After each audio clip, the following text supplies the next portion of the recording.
कौम परस्तों की B team है, ये कहना है पोजीशन लीडर अली खुर्शीदी का। आप उस एक्टिविटी के हवाले से क्या कहेंगे, तो खास तौर पे गवर्नर हाउस में? देखें, वो लिसानियत को हवा देने वाली तो वो एक्टिविटी थी। पाकिस्तान पीपल्स पार्टी कभी भी लिसानियत की बात नहीं करती। हमें अपने उर्दू बोलने वाले बहन भाई भी उतने ही अजीज़ और प्यारे और मोहतरम हैं जितने सिंधी बोलने वाले, पंजाबी बोलने वाले, पश्तो बोलने वाले, बलोची बोलने वाले, कोई भी ज़बान जो बोलने वाले हैं। और पीपल्स पार्टी ने कभी ऐसी बात नहीं की। लेकिन बड़े अफसोस की बात है कि जिस तरह से वहाँ पे जो बातें हुई और जिस तरह तारीख़ को मस्क किया गया, ये बड़े बड़े मुफक्कर अरस्तु सुकरात बनकर आके वहाँ पे बैठे और उन्होंने वो बातें की जो बिल्कुल तारीख़ का ना हिस्सा, ना उसमें कोई हकीकत, सिर्फ़ और सिर्फ लिसानियत को हवा देने वाली बातें की गई। आपने देखा कि वहाँ पे ना सिर्फ ये कि सिंध की वहदानियत के ख़िलाफ़ बातें हुई और बल्कि बहुत सारे इदारों के ख़िलाफ़ भी बातें हुई।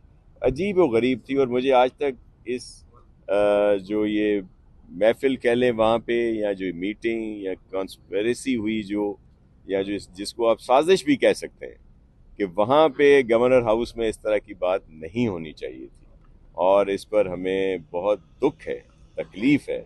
और हम ये एक्सपेक्ट नहीं कर रहे थे गवर्नर साहब से, कामरान टिसोरी साहब से, कि उन्होंने इस तरह की महफ़िल सजाई और उनकी मौजूदगी में इस तरह की बातें हुई। अच्छा शाह साहब, ये बताएंगे ये सब कुछ जो है, एक तो गवर्नर हाउस में हुआ है, दूसरा ये है कि ना सिर्फ गवर्नर पर जो वफाकी वज़रा है खालिद मकबूल सिद्दीकी, उन्होंने भी खुद ऐसी बात की कि कराची को वफाक के हवाले किया जाए, कराची पे हमारे साथ ये हो रहा है वो हो रहा है।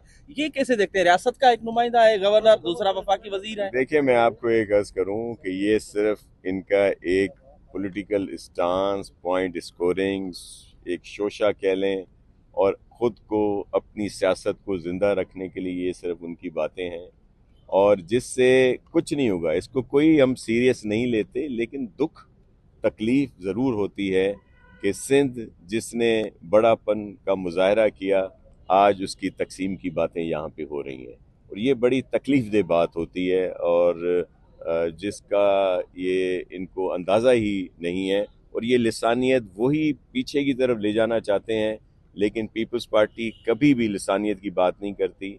हम सबको एक जगह इकट्ठा समझते हैं और सबको अपना भाई और बहन है हमारे। इनकी ये साजिश कभी नाकाम नहीं होने देंगे। और उर्दू बोलने वालों की एक बहुत बड़ी तादाद ने इनकी इस सारी कार्रवाई को या इनकी इस साजिश को जो है उसके खिलाफ बात की है। आपके पास सामने है, मीडिया पे, सोशल मीडिया पे उन्होंने खुलकर आकर बोला है हमारे उर्दू भाई बहनों ने, और मैं उनको खिराज तहसीन पेश करता हूं। जब ये हुकूमत बनी थी तो तय ये था कि गवर्नर सिंध का जो होगा वो नून लीग का होगा। अब पीपल्स पार्टी को गवर्नर की एक्टिविटीज पे एतराज है, तो क्या आप इस गवर्नर को हटाने के लिए पीपल्स पार्टी सीरियस एफर्ट्स लेगी? जी बिल्कुल होने चाहिए। मैंने इसलिए आपसे कहा कि हमें तो बिल्कुल ये एक्सपेक्ट नहीं कर रहे थे कि गवर्नर साहब इस तरह की कोई मीटिंग करवाएंगे, और इनको उसके बाद फौरी तौर पर बयान देना चाहिए था कि वो इस तरह की किसी साजिश में शरीक नहीं। लेकिन उस पर अजब कह लें वो ये है कि जिस तरह आप अभी बता रहे हैं कि अली खुर्शीदी साहब ने भी प्रेस कॉन्फ्रेंस की और उसकी तायद की कि जी नहीं, उन्होंने तो बहुत सही बातें की हैं। अब ये वही बातें हैं कि जो कराची को, पूरे सिंध को उस पीछे धकेल रही हैं, जब यहाँ पे बोरी बंद लाशें, जलाओ घेराओ, टारगेट किलिंग और अजीब से हालात थे, भाई भाई से लड़ता था।